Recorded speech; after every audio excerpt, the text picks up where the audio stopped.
माननीय वित्त मंत्री श्रीमती निर्मला सीतारमन जी।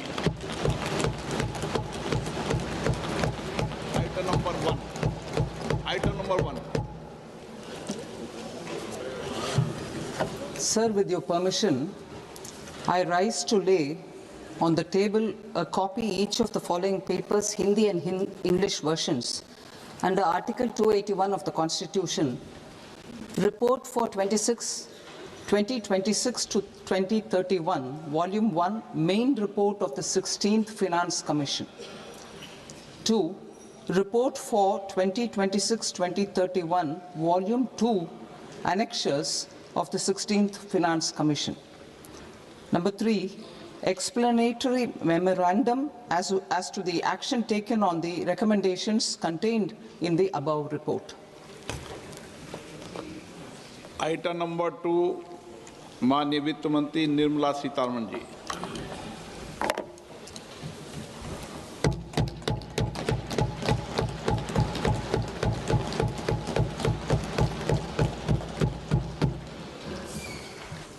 Honorable Speaker, sir, on the sacred occasion of Magh Purnima and the birth anniversary of Guru Ravidas, I present the budget for the year 2026-2027.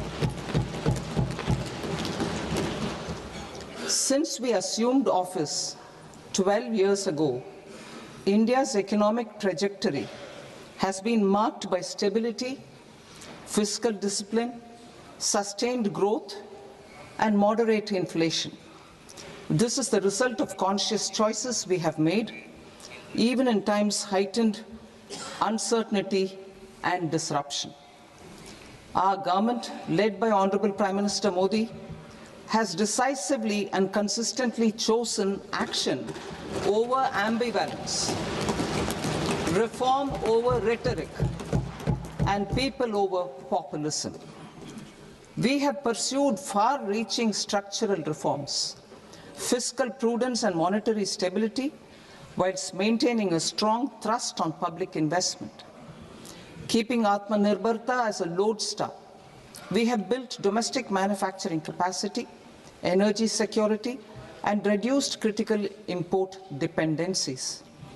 Simultaneously, we have ensured that citizens benefit from every action of the government, undertaking reforms to support employment generation, agricultural productivity, household purchasing power, and universal services to people. These measures have delivered a high growth rate of around 7% and helped us make substantial strides in poverty reduction and improvement in the lives of our people. Today, we face an external environment in which trade and multilateralism are imperiled and access to resources and supply chains are disrupted. New technologies are transforming production systems while sharply increasing demands on water, energy, and critical minerals. India will continue to take confident steps towards Viksit Bharat, balancing ambition with inclusion. As a growing economy with expanding trade and capital needs, India must also remain deeply integrated with global markets, exporting more and attracting stable long-term investment. As I begin Part A, I want to express my gratitude to the people for standing firmly with us as we forge our way together towards becoming one of the largest economies of the world.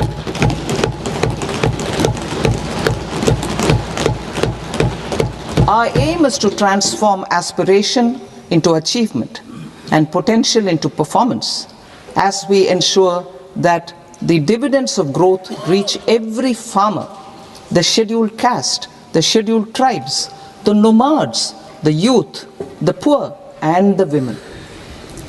In Viksit Bharat Young Leaders Dialogue 2026, several innovative ideas were shared with our Prime Minister, which have inspired many of the proposals, making this a unique Yuva Shakti-driven budget. Our government's sankalp is to focus on our poor, underprivileged, and the disadvantaged. To deliver on this sankalp, and given that this is the first budget prepared in Kartavya Bhavan, we are inspired by three Kartavya. Our first Kartavya is to accelerate and sustain economic growth by enhancing productivity and competitiveness and building resilience to volatile global dynamics. Our second Kartavya is to fulfill aspirations of our people and build their capacity, making them strong partners in India's path to prosperity. Our third Kartavya, aligned with our vision of Sabka Saath, Sabka Vikas, is to ensure that every family, community, region, and sector has access to resources, amenities, and opportunities for meaningful participation. This threefold approach requires a supportive ecosystem. The first requirement is to sustain the momentum of structural reforms, continuous, adaptive, and forward-looking. Second, a robust and resilient financial sector is central to mobilizing savings, allocating capital efficiently, and managing risks. Third, cutting-edge technologies, including AI applications, can serve us as force multipliers for better governance. Reform Express.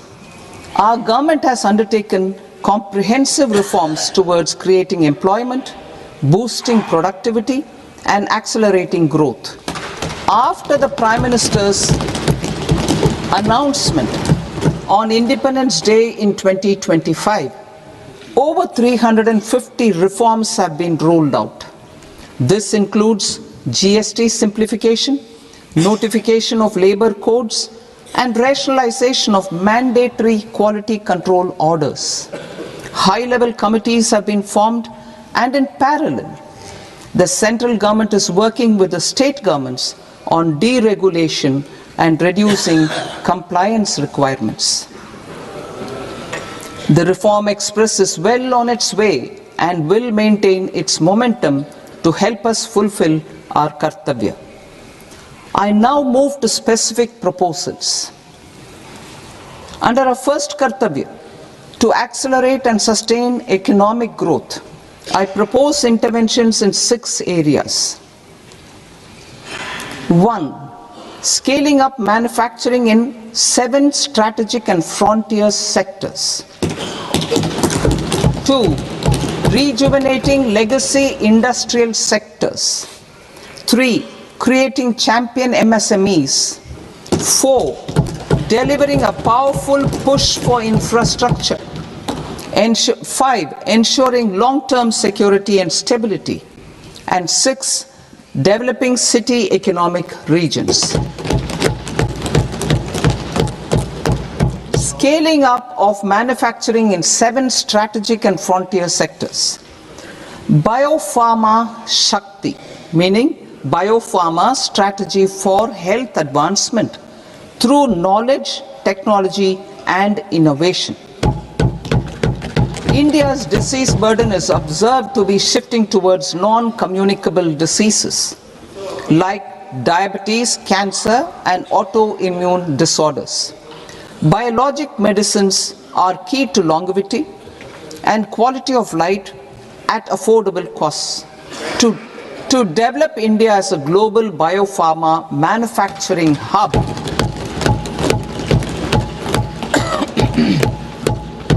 I propose the Biopharma Shakti with an outlay of 10,000 crores over the next 5 years. This will build the ecosystem for domestic production of biologics and biosimilars. The strategy will include a biopharma-focused network with 3 new national institutes of pharmaceutical education and research, popularly known as NIPERS, and upgrading 7 existing ones. It will also create a network of 1,000 accredited India clinical trials sites.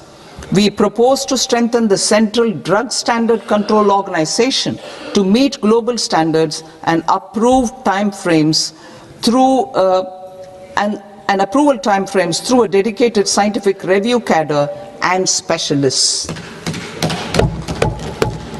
India's Semiconductor Mission 1.0 expanded India's semiconductor sector capabilities. Building on this, we will launch ISM 2.0 to produce equipment and materials, design full-stack Indian IP, and fortify supply chains. We will also focus on industry-led research and training centers to develop technology and skilled workforce. The Electronics Components Manufacturing Scheme, launched in April 2025 with an outlay of 22,919 crores, already has investment commitments at double the targets. We propose to increase the outlay to 40,000 crores to capitalize on this momentum.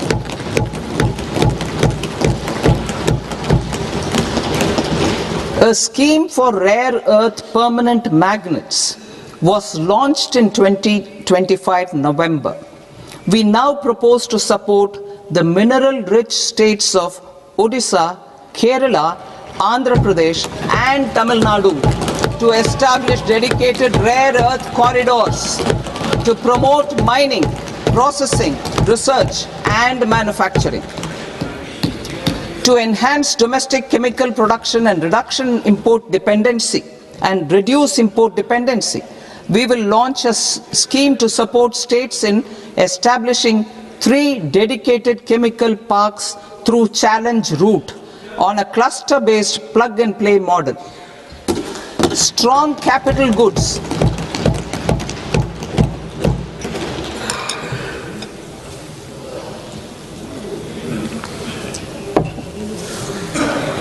Strong capital goods capability is a determinant of productivity and quality across different sectors. Towards building this capacity, I propose the following. High-tech tool rooms will be established by central public sector enterprises at 2 locations as digitally enabled automated service bureaus that locally design, test and manufacture high-precision components at scale and at lower cost. 2. A scheme for enhancement of construction and infrastructure equipments will be introduced to strengthen domestic manufacturing of high value and technologically advanced CIE. This can range from lifts in a multi-storied apartment or firefighting equipment in multiplexes, large or small, and to tunnel boring equipments for building metros and high-altitude roads. I also propose a scheme for container manufacturing to create a globally competitive container manufacturing ecosystem with a budgetary allocation of 10,000 crores over a 5-year period. For the labor-intensive textile sector, I propose an integrated program with 5 subparts. 1. The National Fiber Scheme for Self-Reliance in Natural Fibers, such as silk, wool and jute, man-made fibers and new age fibers. Textile expansion and employment scheme to modernize traditional clusters with capital support for machinery, technology upgradation and common testing and certification centers. 3. The National Handloom and Handicraft Program to integrate and strengthen existing schemes and ensure targeted support for weavers and artisans. Tex Eco Initiative to promote globally competitive and sustainable textiles and apparels. Samarth 2.0 to modernize the upgrade the textile skilling ecosystem through collaboration with industry and academic institutions. Further, I propose to set up mega textile parks in challenge mode. They can also focus on bringing value addition to technical textiles. I propose to launch the Mahatma Gandhi Gram Swaraj initiative to strengthen khadi, handloom and handicrafts. This will help in global market linkage and branding. It will streamline and support training, skilling, quality of process and production.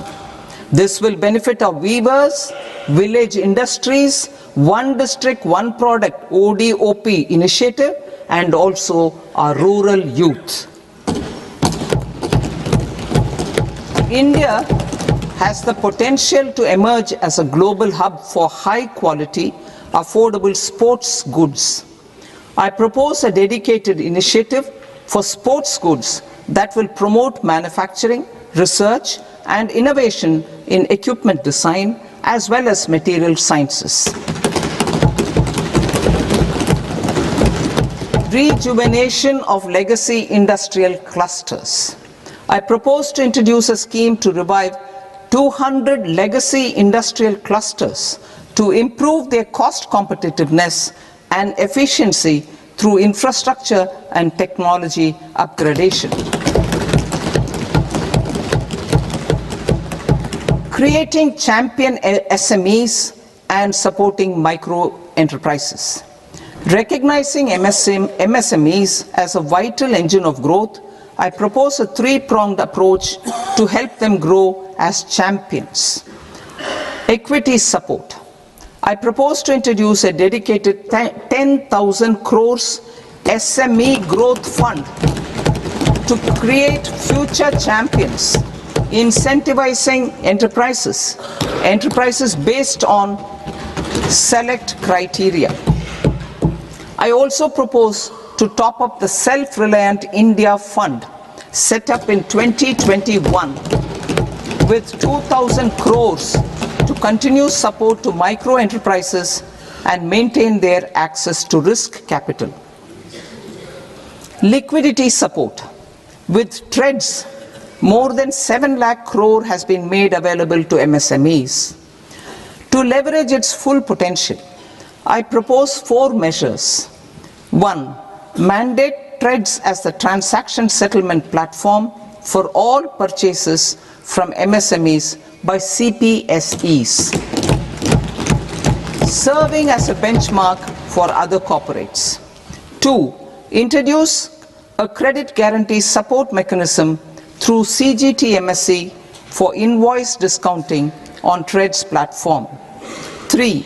Link GEM with TREDS for sharing information with financiers about government purchases from MSMEs, encouraging cheaper and quicker financing.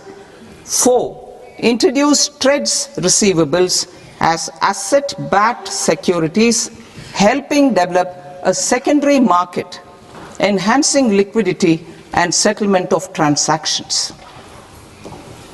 Professional support. Government will facilitate professional institutions such as the ICAI, ICSI, ICMAI to design short-term modular courses and practical tools to develop a cadre of corporate mitras, especially in Tier 2 and Tier 3 towns. These accredited para-professionals will help MSMEs meet compliance requirements at affordable costs. Infrastructure. During this past decade, our government has undertaken several initiatives for large-scale enhancement of public infrastructure, including through new financing instruments such as Infrastructure Investment Trust (InvITs) and Real Estate Investment Trust (REITs), and institutions like NIIF and NABFID. We shall continue to focus on developing infrastructure in cities with over 5 lakh population, that is Tier 2, Tier 3 cities, which have expanded to become growth centers. Public capital expenditure has increased manifold from 2 lakh crore in 2014-15 to an allocation of 11.2 lakh crore in BE 25-26. In this coming year, that is financial year 2026-27, I propose to increase it to 12.2 lakh crores to continue the momentum. To strengthen the confidence of private developers regarding risks during infrastructure development and construction phase, I propose to set up an infrastructure risk guarantee fund to provide prudentially calibrated partial credit guarantee to lenders. Over the years, RITES have emerged as a successful instrument for asset monetization. I propose to accelerate recycling of significant real estate assets of the CPSEs through the setting up of dedicated RITES. To promote environmentally sustainable movement of cargo, I propose to 1. Establish new dedicated freight corridors connecting Dankuni in the east to Surat in the west. Operationalize 20 new national waterways over the next 5 years, starting with National Waterways 5 in Orissa to connect mineral-rich areas of Talcher and Angul and industrial centers like Kalinga Nagar to the ports of Paradeep and Dhamra. Training institutes will be set up as regional centers of excellence for development of required manpower for these waterways. This will benefit youth in the entire stretch of the waterways to train and acquire skills. Further, a ship repair ecosystem catering to inland waterways will also be set up at Varanasi and Patna. And C. Launch a coastal cargo promotion scheme for incentivizing a modal shift from rail to road to increase the share of inland waterways and coastal shipping from 6% to 12% by 2047. To enhance last mile and remote connectivity and promote tourism, I propose to give incentives to indigenize manufacturing of seaplanes. A seaplane VGF scheme will be also introduced to provide support for operations. Carbon capture, utilization and storage. Aligning with the roadmap launched in December 2025, the carbon capture,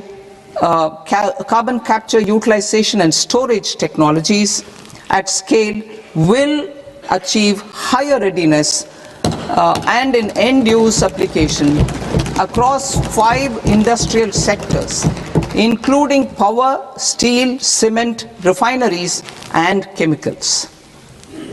An outlay of 20,000 crore is proposed over the next 5 years for this purpose.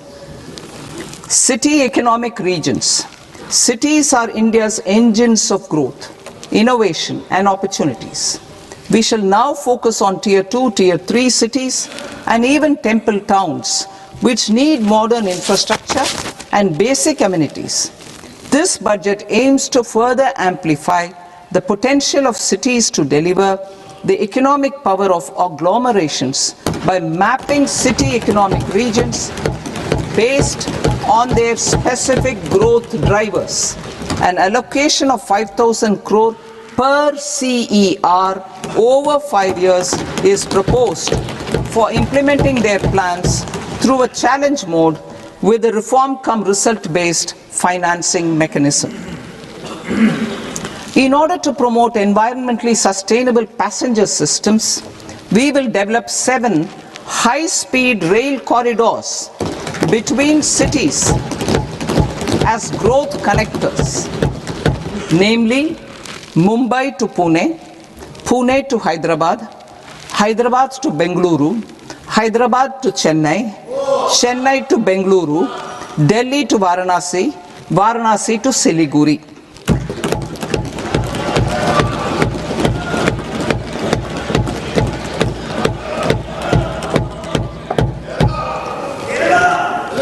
Financial sector. The Indian banking sector today is characterized by strong balance sheet, historic highs in profitability, improved asset quality, and coverage exceeding 98% of villages in the country. At this juncture, we are well placed to futuristically evaluate the measures needed to continue on the path of reform-led growth of this sector. I propose setting up a high-level committee on banking for Vikasit Bharat. High-level committee on banking for Vikasit Bharat to comprehensively review the sector and align it with India's next phase of growth, while safeguarding financial stability, inclusion, and consumer protection. The vision for NBFCs for Vikasit Bharat has been outlined with clear targets for credit disbursement and technology adoption in order to achieve scale and improve efficiency in the public sector NBFCs. As a first step, it is proposed to restructure the Power Finance Corporation and Rural Electrification Corporation. I propose a comprehensive review of the foreign exchange management non-debt instruments rules to create a more contemporary, user-friendly framework for foreign investments consistent with India's evolving economic priorities. Corporate bond market. I propose to introduce a market-making framework with suitable access to funds and derivatives on corporate bond indices. I also propose to introduce total return swaps on corporate bonds. Municipal bonds. To encourage the issuance of municipal bonds of higher value by larger cities, I propose an incentive of 100 crore rupees for a single bond issuance. 100 crore rupees for a single bond issuance of more than 1,000 crore. The current scheme under Amrit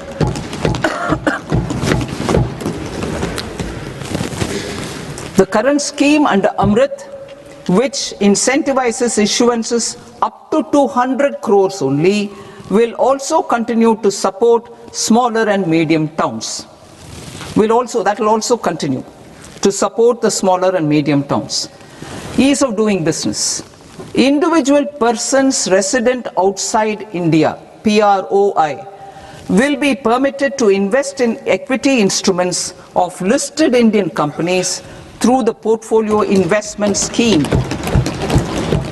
It is also proposed to increase the investment limit for an individual PROI under the scheme from 5% to 10%, with an overall investment limit for all individual PROIs to 24% from the current 10%. Emerging technologies including AI. 21st century is technology driven. Adoption of technology is for the benefit of all people. Farmers in the field, women in STEM, youth keen to upskill, and Divyangjan to access newer opportunities. The government has taken several steps to support new technologies through AI Mission, National Quantum Mission, Anusandhan National Research Fund, and Research and Development and Innovation Fund. Our second kartavya is to fulfill aspirations and build capacities.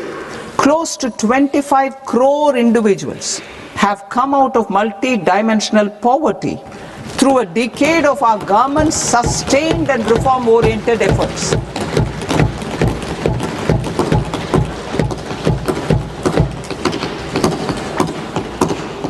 Our government has therefore decided to place a renewed emphasis on the service sector to provide a pathway to fulfilling aspirations of a youthful India with the following measures. I propose to set up a high-powered Education to Employment and Enterprises Standing Committee to recommend measures that focus on services sector as a core driver of Vikasit Bharat. This will make us a global leader in services with a 10% global share by 2047. The committee will prioritize areas to optimize the potential for growth, employment, and exports. They will also assess the impact of emerging technologies, including AI, on jobs and skill requirements and propose measures thereof. To create a range of skilled career pathways, a new range of skilled career pathways for our youth, I propose interventions in the following sectors. Health. Existing institutions for allied health professionals will be upgraded and new AHP institutions established in private and government sectors. This will cover 10 selected disciplines, including optometry, radiology, anesthesia, OT technology, applied psychology and behavioral health, and add 1 lakh AHPs over the next 5 years. A strong care system covering geriatric and allied care services will be built. A variety of NSQF aligned programs will be developed to train multi-skilled caregivers, combining core care and allied skills such as wellness, yoga, and operation of medical assistive devices. In the coming year, 1.5 lakh caregivers will be trained.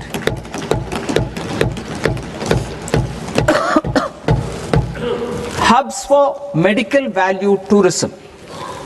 To promote India as a hub for medical tourism services, I propose to launch a scheme to support states in establishing 5 regional medical hubs in partnership with the private sector. These hubs will serve as integrated healthcare complexes that combine medical, educational, and research facilities. They will have Ayush centers, medical value tourism facilitation centers, and infrastructure for diagnostics, post-care, and rehabilitation. These hubs will provide diverse opportunities, job opportunities for health professionals, including doctors and AHPs. Ancient Indian yoga, already respected in several parts of the world, was given a mass global recognition when Honorable Prime Minister took it to the UN. Post-COVID, Ayurveda gained a similar global acceptance and recognition. Exporting quality Ayurveda products helps farmers who grow the herbs and youth who process the products. To meet growing global demand, a few more steps are being taken. I propose to 1. Set up 3 new All India Institutes of Ayurveda. 2. Upgrade Ayush pharmacies and drug testing labs for higher standards of certification ecosystem and make available more skilled personnel. 3. Upgrade the WHO Global Traditional Medicine Center in Jamnagar to bolster evidence-based research, training, and awareness for traditional medicine. Animal husbandry. Livestock contributes to close to 16% of farm income, including of poor and marginal households. To scale up availability of veterinary professionals by more than 20,000, I propose to roll out a loan-linked capital subsidy support scheme for establishment of veterinary and para-veterinary colleges, veterinary hospitals, diagnostic laboratories, and breeding facilities in private sector. Collaboration between Indian and foreign institutions will also be facilitated. Or India's animation, visual effects, gaming and comics sector, AVGC sector, is a growing industry projected to require 2 million professionals by 2030. I propose to support the Indian Institute of Creative Technologies, Mumbai, in setting up AVGC content creator labs in 15,000 secondary schools all over the country and 500 colleges. The Indian design industry is expanding rapidly, and yet there is a shortage of Indian designers. I propose to establish, through Challenge Route, a new National Institute of Design to boost design education and development in the eastern region of India. Education. Our government will support states through Challenge Route in creating 5 university townships in the vicinity of major industrial and logistics corridors. These planned academic zones will host multiple universities, colleges and research institutions, skill centers and residential complexes.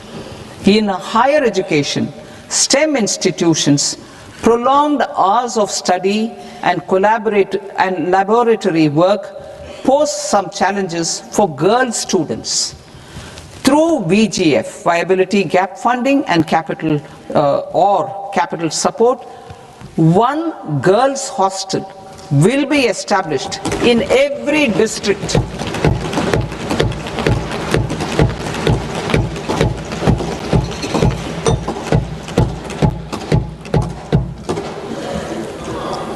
To promote astrophysics and astronomy via immersive experiences, 4 telescope infrastructure facilities will be set up or upgraded.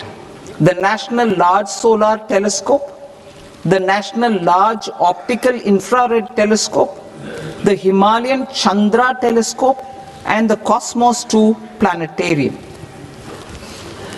Tourism. The tourism sector has the potential to play a large role in the employment generation, forex earnings, and expanding the local economy. I propose to set up a National Institute of Hospitality by upgrading the existing National Council for Hotel Management and Catering Technology. It will function as a bridge between academia, industry, and government.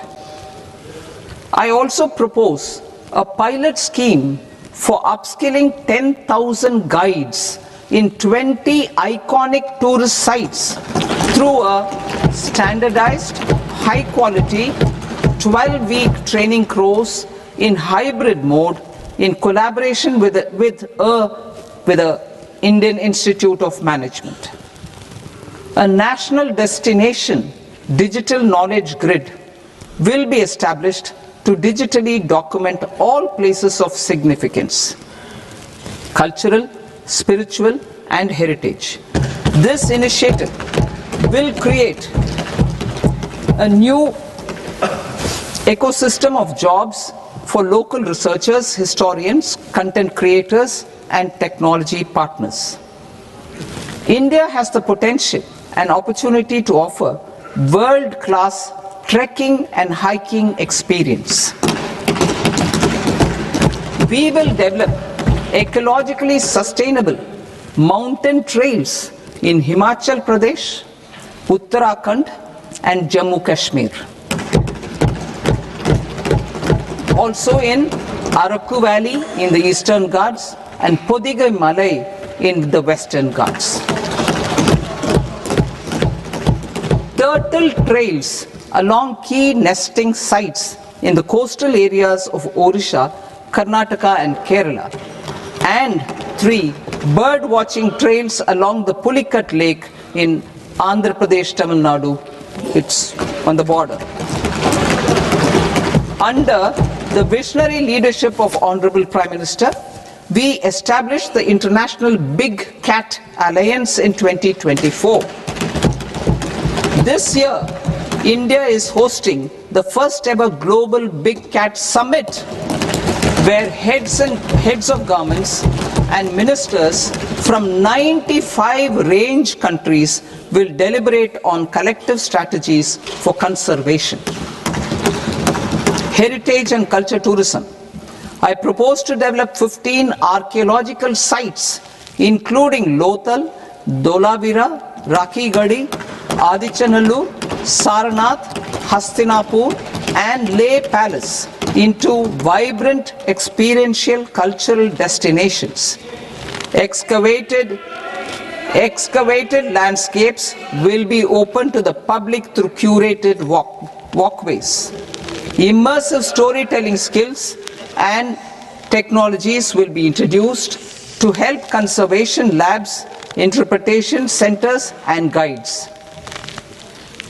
The sports sector provides multiple means of employment, skilling, and job opportunities. Taking forward the systematic nurturing of sports talent, which is set in motion through the Khelo India program earlier, I propose to launch a Khelo India mission to transform the sports sector over the next decade. The mission will facilitate an integrated talent development pathway supported by training centers, which are foundational, intermediate, and elite levels. B, systematic development of coaches and support staff. C, integration of sports science and technology. D, competitions and leagues to promote sports culture and provide platforms. And E, development of sports infrastructure for training and competition. Our third Kartavya aligns with our vision of Sabka Saath, Sabka Vikas towards Vikasit Bharat.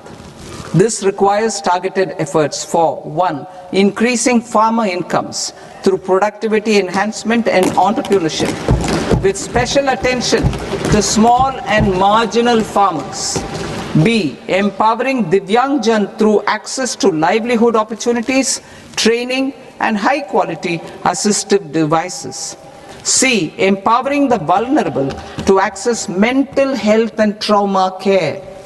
D. Focus on the Purvodaya states and the Northeast region to accelerate development and employment opportunities. Fisheries. We will undertake initiatives for integrated development of 500 reservoirs and Amrit Sarovars. 2. Strengthen the fisheries value chain in coastal areas and enable market linkages involving startups and women-led groups together with fish farmer producer organizations. Animal husbandry. To provide quality employment opportunities in rural and peri-urban areas, we will support the animal husbandry sector in entrepreneurship development through a credit-linked subsidy program, B, scaling up and modernization of livestock enterprises, C, enhanced creation of livestock, dairy, and poultry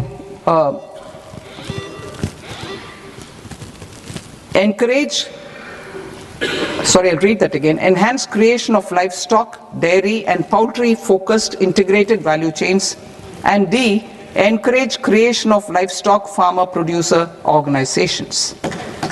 High-value agriculture. To diversify farm outputs, increase productivity, enhance farmers' incomes, and create new employment opportunities, we will support high-value crops such as coconut, sandalwood, cocoa, cashew in the coastal areas, agar trees in northeast, and nuts such as almonds, walnuts, and pine nuts in our hilly regions. These, all of them, will be supported. India is the world's largest producer of coconuts. About 30 million people, including nearly 10 million farmers, depend on coconuts for their livelihood. To further enhance competitiveness in coconut production, I propose a coconut promotion scheme to increase production and enhance productivity through various interventions, including replacing and non-productive trees with new saplings or plants or varieties in major coconut growing states. A dedicated program is proposed for Indian cashew and cocoa to make India self-reliant in raw cashew and coconut production and processing, enhance export competitiveness, and transform Indian cashew and Indian cocoa into premium global brands by 2030. Sandalwood. Sandalwood is closely linked to India's social and cultural heritage.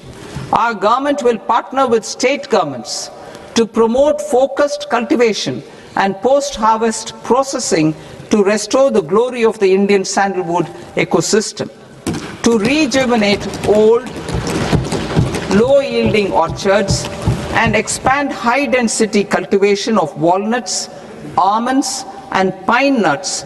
We will support a dedicated program to enhance farmer incomes and in bringing value addition by engaging youth.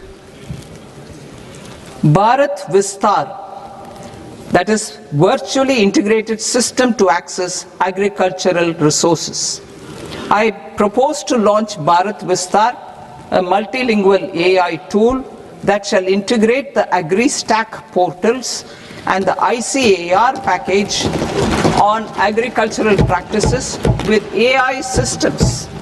This will enhance farm productivity, enable better decisions for farmers, and reduce risk by providing customized advisory support. She Marts for rural women-led enterprises. Building on the success of Lakpati Didi program, I propose to help women take the next step from credit-linked livelihoods to being owners of enterprises. Self-help entrepreneur, She Marts will be set up as community-owned retail outlets within the cluster-level federations through enhanced and innovative financing instruments. Empowering Divyangjan. Divyangjan Kaushal Yojana. Information technology, AVGC sectors, hospitality and food and beverages sectors often offer task-oriented and process-driven roles which are suitable for Divyangjan. We will ensure dignified livelihood opportunities through industry-relevant and customized training specific to each Divyangjan group. Divyang Sahara Yojana. Timely access to high-quality assistive devices for all eligible Divyangjan is a fundamental need. I propose to 1. Support the Artificial Limbs Manufacturing Corporation of India, ALIMCO, to set up and to scale up production of assistive devices, invest in R&D and AI integration, strengthen PM Divyasha Kendras, and support setting up of assistive technology marts as modern retail style centers where Divyangjan and senior citizens can see, try and purchase assistive products. Reaffirming our commitment to mental health and trauma care. There are no national institutes for mental health care in North India. We will therefore set up a NIMHANS 2 and also upgrade national mental health institutes in Ranchi and in Tezpur as regional apex institutions. Emergencies expose families, particularly the poor and vulnerable, to unexpected expenditure. We will strengthen and increase these capacities by 50% in district hospitals by establishing emergency and trauma care centers. Focus on Purvodaya states and northeastern regions. Purvodaya, I propose the development of an integrated East Coast industrial corridor with a well-connected node at Durgapur, creation of 5 tourism destinations in 5 Purvodaya states, and the provision of 4,000 e-buses. Buddhist sites in northeastern region. The northeastern region is a civilizational confluence of Theravada and Mahayana or Vajrayana traditions. I propose to launch a scheme for development of Buddhist circuits in Arunachal Pradesh, Sikkim, Assam, Manipur, Mizoram, and Tripura. The scheme will cover preservation of temples and monasteries, pilgrimage interpretation centers, connectivity, and pilgrim amenities. 16th Finance Commission. On 17th November 2025, the 16th Finance Commission submitted its report to the President. As mandated under Article 281 of the Constitution, the government is to lay the report along with the explanatory memorandum on the action taken report on the recommendations of the Commission in Parliament, which, Sir, Honourable Speaker, you've allowed me to do at the commencement of this session. The government has accepted the recommendation of the Commission to retain the vertical share of devolution at 41%.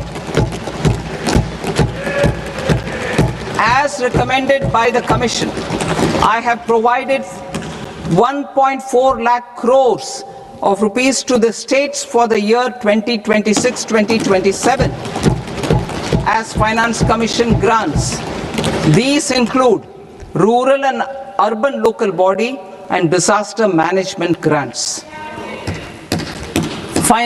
Fiscal consolidation. Government has been delivering on our fiscal commitments consistently without compromising on social needs.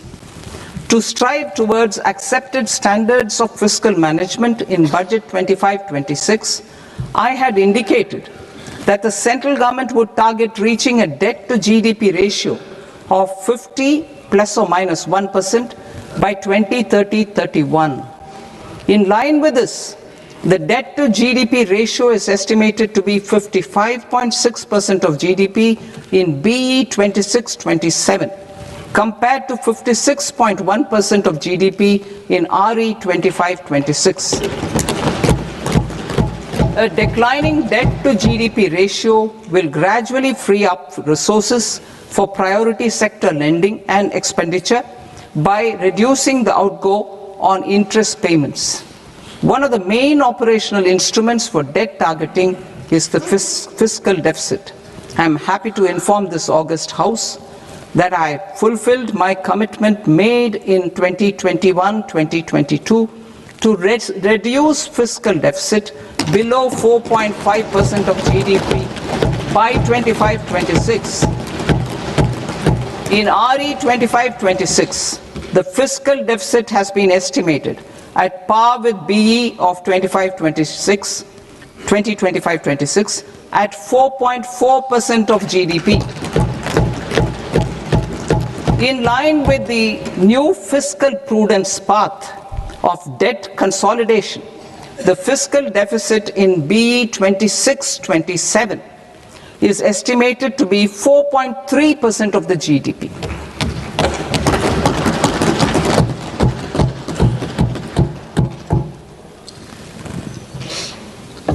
The revised estimates of the non-debt receipts are 34 lakh crore rupees, of which the centre's net tax receipts are 26.7 lakh crore. The revised estimate of the total expenditure is 49.6 lakh crore rupees, of which the capital expenditure is about 11 lakh crores.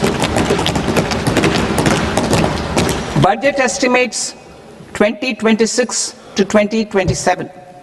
Coming to 26-27, the non-debt receipts and the total expenditure are estimated as 36.5 lakh crore and 53.5 lakh crore respectively. The centre's net tax receipts are estimated at 28.7 lakh crore rupees.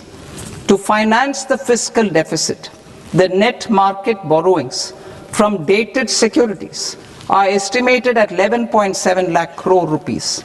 The balance financing is expected to come from small savings and other sources. The gross market borrowings are estimated at 17.2 lakh crore rupees. I'll now move to Part B. Part B, direct taxes.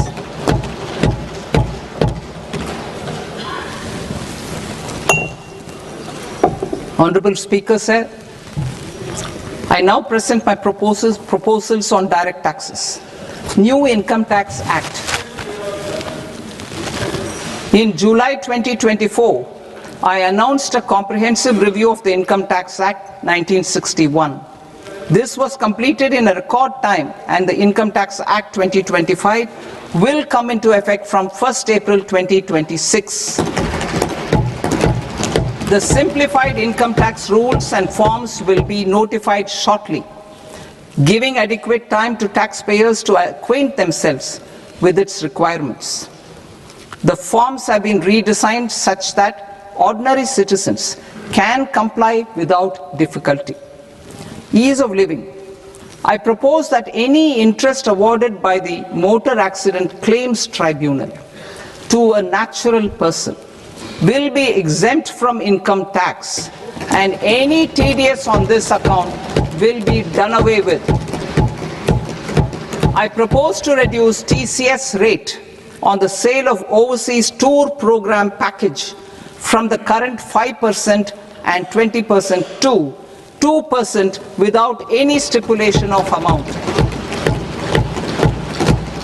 I propose to reduce TCS rate for pursuing education and for medical purposes under the Liberalized Remittance Scheme, popularly known as LRS, from 5% to 2%. Supply of manpower services is proposed to be specifically brought within the ambit of payment to contractors for the purpose of TDS to avoid ambiguity.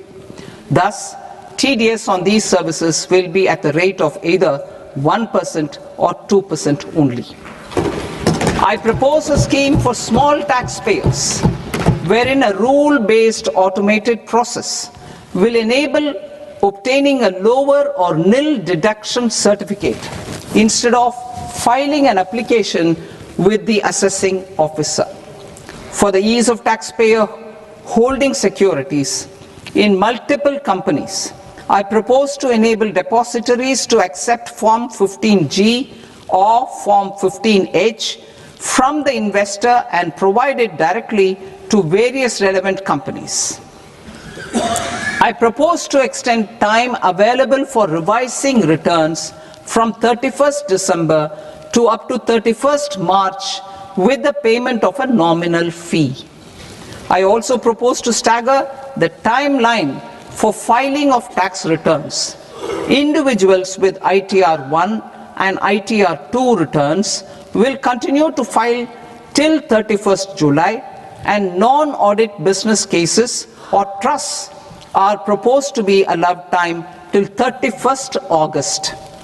TDS on sale of immovable property by a non-resident is proposed to be deducted and deposited through resident buyers and his or her PAN-based challan instead of requiring a TAN, which is a temporary accounting number. To address practical issues of small taxpayers like students, young professionals, tech employees, relocated NRIs, and such others, I propose to introduce a one-time 6-month foreign asset disclosure scheme for these taxpayers to disclose income or assets below a certain size. This scheme would be applicable for two categories of taxpayers, namely A, who did not disclose their overseas income or assets, and B, who disclosed their overseas income and or paid due tax but could not declare the asset acquired. For category A, the limit of undisclosed income or asset is proposed to be up to 1 crore rupees.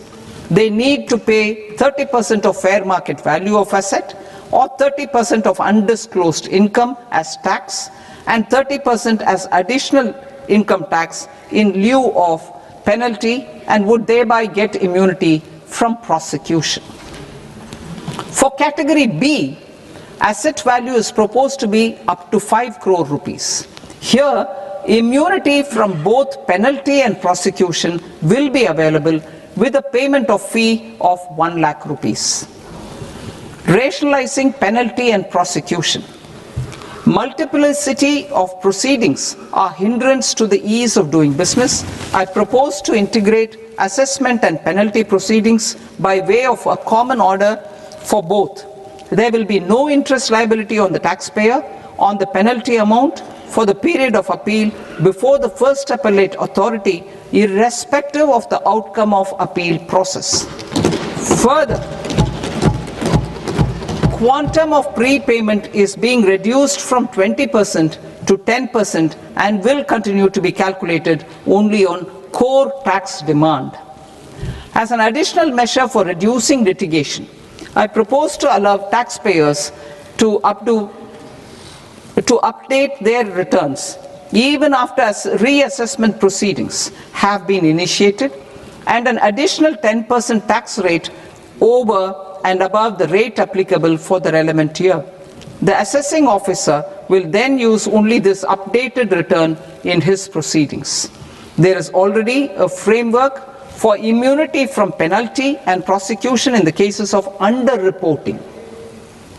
I propose to apply this framework for immunity to misreporting too. However, in such a case, the taxpayer will need to pay 100% of the tax amount as an additional income tax over and above the tax and interest due. Penalties for certain technical defaults, such as failure to get accounts audited, non-furnishing of transfer pricing audit report, and default in furnishing statement for financial transactions are proposed to be converted into fee.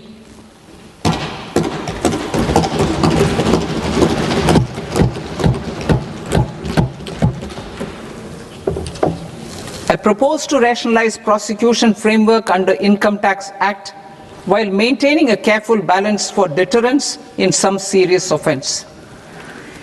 Non-production of books of account and documents and requirement of TDS payment where payment is made in kind are being decriminalized. Further, minor offences will attract fine only. The remaining prosecutions will be graded commensurate with the quantum of offence. They will entail only simple imprisonment with maximum imprisonment reduced to 2 years and power to courts to convert even those into fines. There is no penalty. There is no penalty presently for non-disclosure of non-immovable foreign assets with aggregate value less than 20 lakh rupees. I propose to also provide them with immunity from prosecution with retrospective effect from 1/10/2024.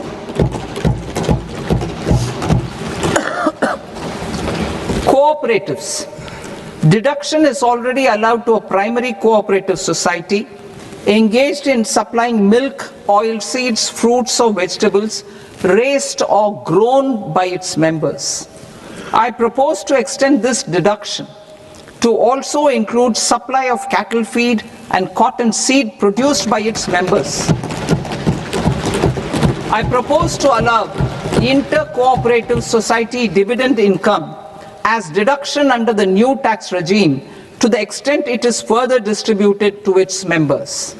I further propose to allow exemption for a period of 3 years to dividend income received by a notified national cooperative federation on their investments made in companies up to 31/1/2026. This exemption would be allowed only for dividends further distributed to its member cooperatives. Supporting IT sector as India's growth engine. India is a global leader in software development services, IT-enabled services, knowledge process outsourcing services, and contract R&D services relating to software development. These businesses and their segments are quite interconnected with each other. All these services are proposed to be clubbed under a single category of information technology services with a common safe harbor margin of 15.5% applicable to all. The threshold for availing safe harbor for IT services is being enhanced substantially from 300 crore rupees to 2,000 crore rupees. Safe harbor for IT services shall be approved by an automated rule-driven process without any need for tax officer to examine and accept the application. Once applied by an IT services company, the same safe harbor can be continued for a period of 5 years at a stretch at its choice. For IT services companies who want to conclude advanced pricing agreement, APA, I propose to fast-track unilateral APA process for IT services and endeavor to conclude it within a period of 2 years. The period of 2 years can be extended by a further period of 6 months on taxpayers' request. I propose to extend the facility of modified returns available to the entity entering APA to its associated entities also. Attracting global business and investment. Recognizing the need to enable critical infrastructure and boost investment in data centers, I propose to provide tax holiday till 2047 to any foreign company that provides cloud services to customers globally by using data center services from India. It will, however, need to provide services to Indian customers through an Indian reseller entity. I also propose to provide a safe harbor of 15% on cost in case the company providing data center services from India is a related entity. To harness the efficiency of just-in-time logistics for electronic manufacturing, I propose to provide safe harbor to non-residents for component warehousing in a bonded warehouse at a profit margin of 2% of the invoice value. The resultant tax of about 0.7% will be much lower than in competing jurisdictions. To provide fillip to toll manufacturing in India, I propose to provide exemption from income tax for 5 years to any non-resident who provides capital goods, equipment, or tooling to any toll manufacturer in a bonded zone. To encourage vast pool of global talent to work in India for a longer period of time, I propose to provide exemption to global, non-India sourced income of a non-resident expert for a stay period of 5 years under notified schemes. I propose to provide exemption from minimum alternate tax, the MAT, to all non-residents who pay tax on presumptive basis. Tax administration. I propose to constitute a joint committee of Ministry of Corporate Affairs and Central Board of Direct Taxes for incorporating the requirements of income computation and disclosure standards, the ICDS, in the Indian Accounting Standards Ind AS itself. Separate accounting requirement based on ICDS will be done away with from the tax year 27-28. To support Prime Minister Modi's vision of homegrown accounting and advisory firms to become global leaders, I propose to rationalize the definition of accountant for the purposes of safe harbor rules. Other tax proposals. Change in taxation of buyback was brought in to address the improper use of buyback route by promoters. In the interest of minority shareholders, I propose to tax buyback for all types of shareholders as capital gains. However, to disincentivize misuse of tax arbitrage, promoters will pay an additional buyback tax. This will make effective tax 22% for corporate promoters. For non-corporate promoters, the effective tax will be 30%. TCS rate for sellers of specific goods, namely alcoholic liquor, scrap and minerals, will be rationalized to 2%, and that on tender leaves will be reduced from 5% to 2%. I propose to raise the STT on futures to 0.05% from the present 0.02%. STT on options premium and exercise of options are both proposed to be raised to 0.15% from the present rate of 0.1% and 0.125% respectively. We reformed the taxation landscape for corporates in 2019 by providing them a simplified regime with lower tax rate so that they could productively focus on business rather than on claim of deductions and exemptions. To encourage companies to shift to the new regime, set off of brought forward MAT credit, minimum alternate tax credit, is proposed to be allowed to companies only in the new regime. Set off using available MAT credit is proposed to be allowed to an extent of 1/4 of the tax liability in the new regime.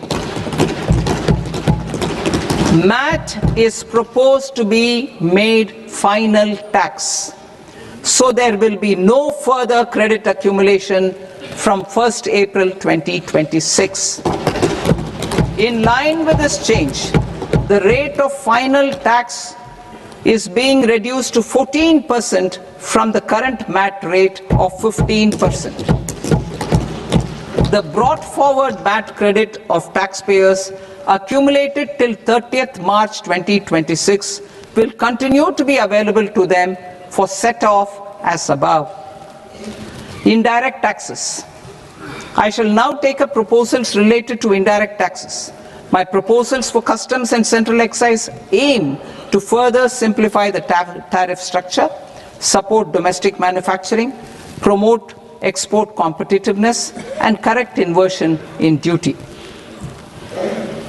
To continue weeding out long continuing customs duty exemptions, I propose to remove certain exemptions on items which are being manufactured in India or where the imports are negligible. Similarly, to further simplify the process of ascertaining the rate of duty applicable on a particular item, I propose to incorporate certain effective rates in various customs notifications to the tariff schedule itself. I shall now take up sector-specific proposals. Promotion of exports of marine, leather, and textile products. I propose to increase the limit for duty-free imports of specified inputs used for processing seafoods for export from the current 1% to 3% of FOB value of the previous year's export turnover. I also propose to allow duty-free imports of specified inputs, which is currently available for exports of leather or synthetic footwear, to exports of shoe uppers as well. I propose to extend the time period for export of final product from the existing 6 months to 1 year for exporters of leather or textile garments, leather or synthetic footwear, and other leather products. Energy transition and security.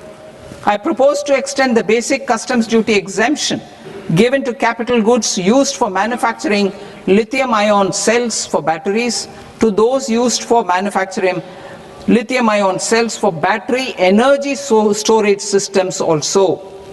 I propose to exempt basic customs duty on import of sodium antimonate for use in manufacture of solar glass. Nuclear power. I propose to extend the existing basic customs duty exemption on imports of goods required for nuclear power projects till the year 2035 and expand it for all nuclear plants irrespective of their capacity. Critical minerals. It is proposed to provide basic customs duty exemption to the import of capital goods required for the processing of critical minerals in India. Biogas blended CNG. I propose to exclude the entire value of biogas while calculating the central excise duty payable on biogas blended CNG. Civil and defense aviation. I propose to exempt basic customs duty on components and parts required for the manufacture of civilian training and other aircrafts. It is proposed to exempt basic customs duty on raw materials imported for the manufacture of parts of aircraft to be used in maintenance, repair, or overall requirements by units in the defense sector. Electronics. To deepen value addition in the consumer electronics sector, I propose to exempt basic customs duty on specified parts used in the manufacture of microwave ovens. Special economic zone. To address the concerns arising about utilization of capacity by manufacturing units in the special economic zones due to global trade disruptions, I propose as a special one-time measure to facilitate sales by eligible manufacturing units in SEZs to the domestic tariff area at concessional rates of duty. The quantity of such sales will be limited to a prescribed proportion of their exports. Necessary regulatory changes will be undertaken to operationalize the measures while ensuring level playing field for the units working in the DTA. Ease of living. To rationalize the customs duty structure for goods imported for personal use, I propose to reduce the tariff rate on all dutiable goods imported for personal use from 20% to 10%. To provide relief to patients, particularly those suffering from cancer, I propose to exempt basic customs duty on 17 drugs or medicines. I propose also to add 7 more rare diseases for the purposes of exempting import duties on personal imports of drugs, medicines, and food for special medical purposes used in their treatment. Customs process. India's role and share in the global trade is poised for a major leap in line with our ambition and journey towards Vikasit Bharat. In this regard, I propose many measures for custom processes to have minimal intervention for smoother and faster movement of goods and greater certainty to the trade. Trust-based systems.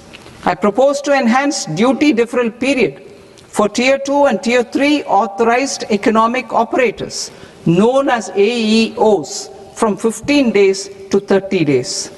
I propose to provide eligible manufacturer importers the same duty deferral facility. This should encourage them to get themselves accredited as a full-fledged Tier 3 AEO in due course.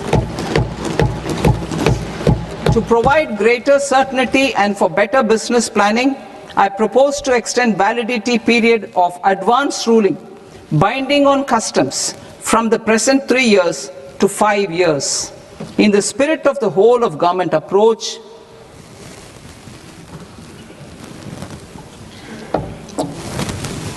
government agencies will be encouraged to leverage AEO accreditation for preferential treatment in clearing their cargo.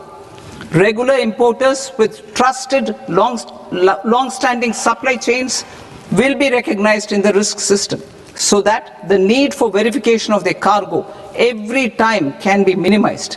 Export cargo using electronic sealing. Export cargo using electronic sealing will be provided through clearance from the factory premises to the ship.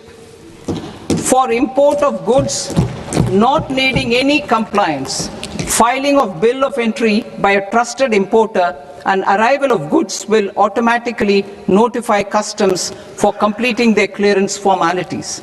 This will enable goods to be released immediately on arrival. The customs warehouse framework will be transformed into a warehouse operator-centric system with a self-declarations, electronic tracking, and risk-based audit. These reforms will move away from the current system of officer-dependent approvals and reduce transaction delays and compliance costs. Ease of doing business. Approvals required for cargo clearance from various government agencies will be seamlessly processed through a single and interconnected digital window by the end of the financial year. Processes involved in clearance of food, drugs, plant, and animal and wildlife products, accounting for about 70% of interdicted cargo, will be operationalized on this system by April 2026 itself. For goods not having any compliance requirement, clearance will be done by customs immediately after online registration is completed by the importer, subject to the payment of duty. Customs integrated system will be rolled out in 2 years as a single integrated and scalable platform for all customs processes. Utilization of non-intrusive scanning with advanced imaging and AI technology for risk assessment will be expanded in a phased manner with the objective to scan every container across all the major ports. New export opportunities to support Indian fishermen to fully harness the economic value of marine resources beyond our territorial waters. The following measures will be taken. A. Fish catch by an Indian fishing vessel in exclusive economic zone or on the high seas will be made free of duty. Landing of such fish on foreign port will be treated as export of goods. Safeguards will be put in place to prevent misuse during fish catch, transit, or transshipment. To support aspirations of India's small businesses, artisans, and startups to access global markets through e-commerce, I am pleased to announce complete removal of the current value cap of 10 lakh rupees per consignment on courier exports. In addition, handling of rejected and returned consignments will be improved with effective use of technology for identifying such consignments. I propose to revise provisions governing baggage clearance during international travel to address genuine concerns of passengers. The revised rules will enhance duty-free allowances in line with the present-day travel realities and provide clarity in temporary carriage of goods brought in or taken out. There are honest taxpayers who are willing to settle disputes by paying all their dues, but they get deterred due to negative connotation associated with penalty. They will now be able to close cases by paying an additional amount in lieu of penalty. Honorable Speaker, sir, with this, I commend the budget to this august House. Jai Hind.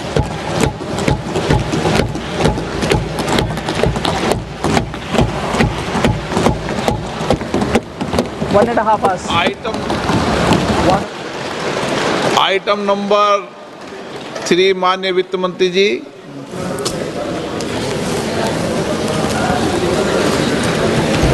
Item number 2, sir. 3। Sir, with your permission, I rise to lay on the table of the following statements under Section 3(1) of the Fiscal Responsibility and Budget Management Act of 2003. Medium-term fiscal policy cum fiscal policy strategy statement and macroeconomic framework statement. Item number 4 माननीय वित्त मंत्री जी। Sir, with your permission, I move for leave to introduce the Finance Bill 2026. प्रश्न ये कि विधेयक को पुनर्स्थापित करने की अनुमति प्रदान की जाए। जो सदस्य इस पक्ष में हाँ गए, जो सदस्य विरोध में ना गए, मेरे विचार में निर्णय हाँ वालों के पक्ष में, हाँ वालों के पक्ष में अनुमति प्रदान की जाती है। माननीय मंत्री जी, अब विधेयक पूरे स्थापित करें। Sir, I introduce the bill. माननीय सदस्यगण, आपको सूचित किया जाता है कि माननीय वित्त मंत्री जी के बजट भाषण की कॉपी पब्लिकेशन काउंटर पर ली जाती है। बजट भाषण और बजट से संबंधित दस्तावेज आपके मोबाइल फोन और मेंबर पोर्टल्स पर ही उपलब्ध है। सभा की कार्रवाई कल सोमवार दिनांक 2 फरवरी 2026 को प्राप्त 11 बजे तक के लिए स्थगित की जाती है।